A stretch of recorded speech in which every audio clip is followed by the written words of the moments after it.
Hi there and welcome to 27. I'm going to do a buyer's guide on Porsche 964s today. I've been into these cars for a really long time. Now if you're thinking of buying one, that's a great choice. These are the last of the old shape 911s, air-cooled, that you can get. So it still has that classic shape, but also the civility, less of the pain of the everyday running if having an old 911. I'm going to talk to you first about the exterior and problems with rust, then the interior, what to look out for, engine and gearbox, then the various models, including the special model ranges, and finally the values of these cars. So first of all, let's talk about the exterior. These were fully galvanized. Despite that, they still do rust. Now, this is quite a heavily modified example, but it doesn't matter. The things I'm going to tell you apply to all of these cars in the same way. Some of the main areas that you're going to check, let's start with the back of the car. The area here above the rear lights is absolutely notorious, so you need to check the whole seam going to the plastic bumper all the way along across the rear light, because that is absolutely a classic area for rust on these cars. The next place to check is around the rear screen. They tend to bubble up here, even along the tops as well, so check on both sides and make sure that you've had a look at that. Still, when we're looking at the back of the car, you need to check the lights. These rear lights tend to crack and bubble and fade in time, so having them replaced is actually quite expensive. You're looking at about £800 or $1,000, something along those lines, to replace the centre strip and the two rear lights, so it's something you want to be aware of. Check the wheel arches as you would for any other car, so feel along the sides and look for rust in all these areas, again where it's joining the bumper.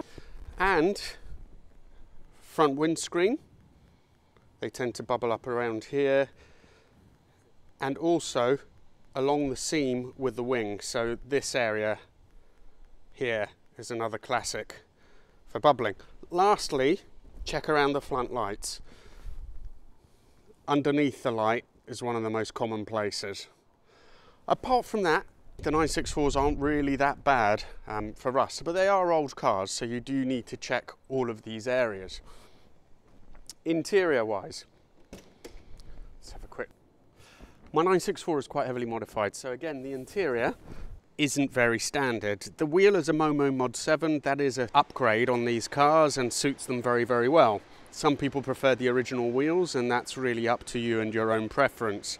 And again, some people prefer the interiors to be standard and some prefer the various upgrades you can get. The Momo 7 wheel actually brings the wheel forward a bit, which is something that I personally believe most people benefit from. So you don't have to lean as far forward. The stretch to the arms normally isn't quite good enough for me. Your legs tend to be a bit scrunched up and reach to the wheel is a bit too long. There's some bucket seats in this one, but the standard Porsche sports seats are really very desirable as well, so you should keep a lookout for those. The comfort seats are probably the most common seats that are available aftermarket, and they're not really as desirable or worth as much. The sports seats are really very comfortable, and I would definitely recommend those. They just weigh a lot, which is why they're not in this particular car. This also has the RS interior, so you can see the plainer sort of lightweight door cards. I've taken the stereo out. Those are all things that will be present in the standard cars. One of the crucial things to check, which is quite troublesome in 964s, is the heating system. Now this was upgraded from the 3.2s and is much more effective. It's controlled by this unit here.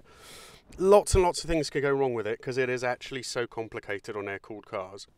These control units can fail. They can be sent off to be refurbed, but it's not cheap. But also, there's 3 different blowers.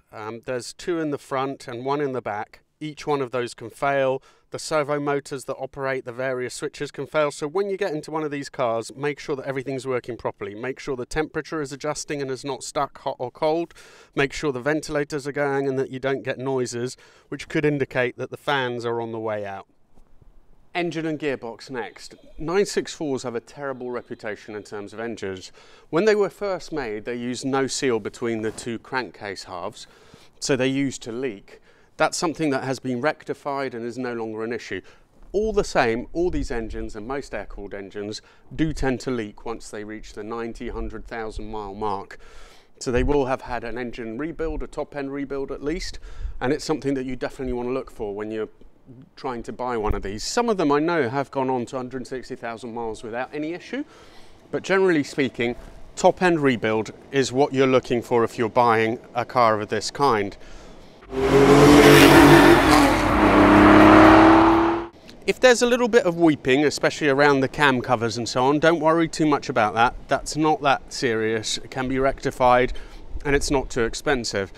But if there's leaks from elsewhere, and especially if the engine is smoking, that usually means that you're looking at a top-end rebuild. So that's something that you need to budget for. Gearboxes are really quite robust. You don't need to worry too much about those. A limited slip diff is a really desirable option, but most 964s don't have that unless it's been put on afterwards. C4s like this one actually have an electronically operated diff. It's operated by the PDAS system, which is the brain that these cars came with. And that can be quite nice, but there's all sorts of other issues to do with the C4, which we will talk about a little bit later. Something I forgot to mention earlier as well, this has aftermarket wheels because I've used it on track a lot.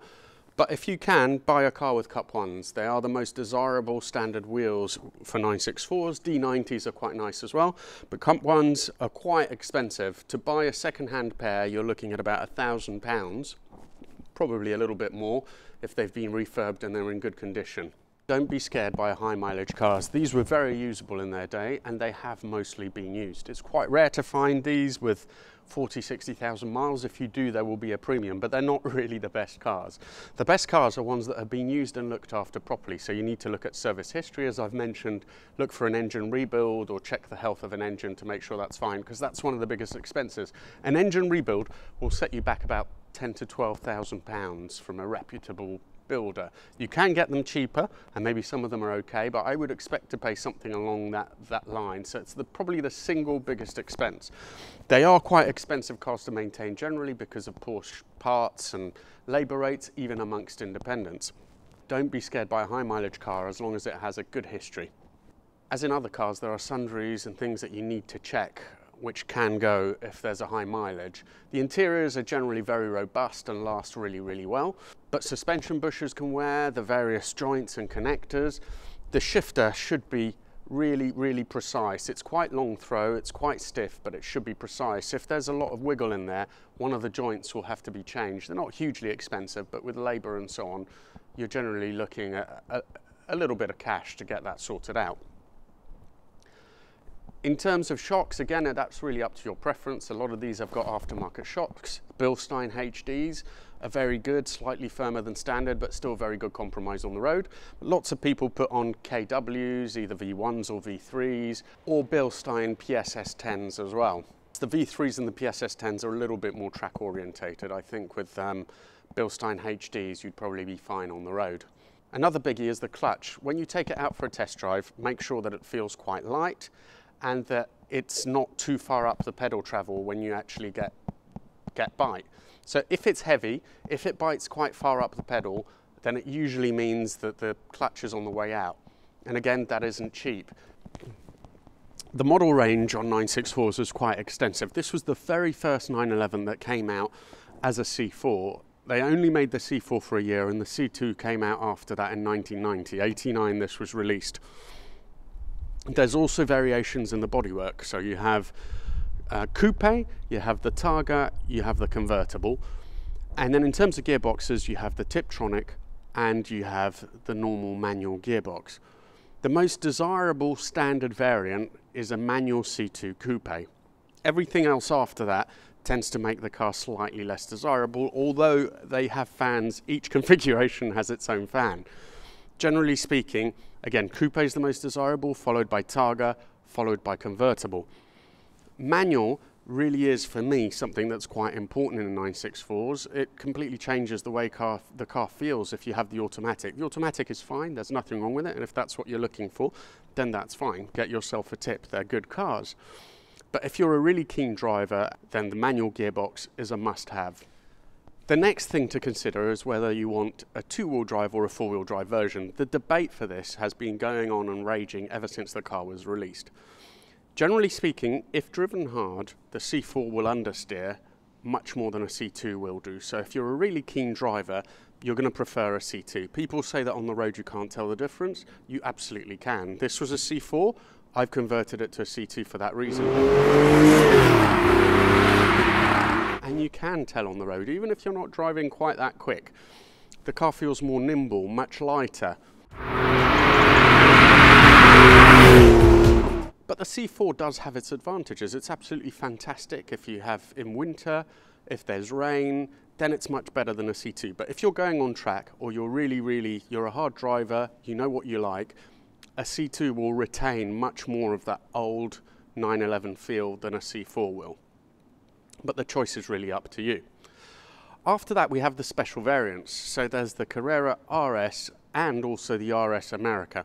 Now, the RS was a stripped out version which was made for racetracks pretty much in Europe. When it came out, journalists didn't love it. They said it was undrivable on the road. By modern standards, actually, I don't think it is that stiff or that hard on the road. But most of them, they didn't have a lot of traction to begin with. Now they're worth megabucks. It's actually quite easy to get your C2 to feel very close to a 964 RS. The main differences from the standard car are a stripped out interior, a seam welded body shell which adds stiffness, the racing suspension. Most of them, but not the UK versions, had actually manual steering racks as well. The engine was blueprinted. It had a shorter ratio, shorter throw gearbox as well. And there were other little minor differences. It had magnesium Cup 1 wheels, which nobody uses because they're just worth so much money. I've driven an RS, and it really doesn't feel a million miles away from a modified C2. So personally, I don't think that they're worth the price premium. But if you're a collector, or if you're the ultimate fan of a 964, then that's obviously one of the halo cars. The RS America was a less hardcore version made for the US, where the local importers felt that the RS was just too extreme for the American market. The standard European RS is actually 150 kilos lighter than a normal C2. The America RS is only 35 kilos lighter. They did have some changes. They had lower suspension. They had some things taken out of the interior to make it lighter, but it was only about 35 kilos lighter. But they are much sought after in the US, and they're good cars as well. Let's move on to the turbos now. The 964 started out as a 3.3 turbo. Porsche didn't have time to develop the 3.6 into a turbo straight away, so they reused the engine from the previous generation 911. They just updated it slightly. It put out 330 horsepower, I believe. 320, 330 horsepower. It was a wider track, and they're generally pretty sought after. 3 years after, the 3.6 turbo version was released, and that is much more desirable than 3.3. It had an extra 30 to 40 horsepower, depending on who you believe, so 360, 370 horsepower. Lastly, there are some special versions which I will class as the turbo look. They're also quite sought after. So let's start with the Jubilee. The Jubilee was a C4 chassis, but with a wide track. They go for around £100,000 in the UK. It's just a standard C4, but with turbo wishbones, with turbo brakes and turbo arches. So they look very good, but to drive, they're actually not as good as their slimmer bodied C2 and C4 variants, which are lighter and more nimble. There were other even more special versions that you could get from the factory occasionally. You could get C2 wide body cars on special order, but they're really, really few. And the Speedster, another special version convertible with the rake back screen, harking back to some of the earlier Porsches. And in the US especially, there were some wide body convertible cars as well. Turbo look, I think they were called over there. Again, my own personal preference is for the narrow body cars. I think they drive an awful lot better. Now, in terms of pricing, at least here in the UK, a C2 manual car in very good condition with average mileage, say 100,000 miles, really good history, a rebuild, you're looking at £50,000, so the top end of that range. That will start to filter down. The very best C4 narrow body cars, manuals, maybe 45,000. The Tiptronic cars are maybe worth about £5,000 less, and I'd say Targas, again, it depends on the mix. But if you have a Tiptronic C4 Targa, that will be very much less desirable, and I wouldn't be looking to pay more than 35 for a car like that. Likewise, convertibles, which in my view are worth even less. So if you see the 30 to 35,000 cars, they will tend to be convertibles. Prices have been softening a little bit, so they might move some more, but there's no sign they're going to slump altogether. Thank you very much for watching. Do let me know if I've missed anything out. And if you do buy a 964, and I thoroughly recommend that, then I hope you really, really enjoy the car.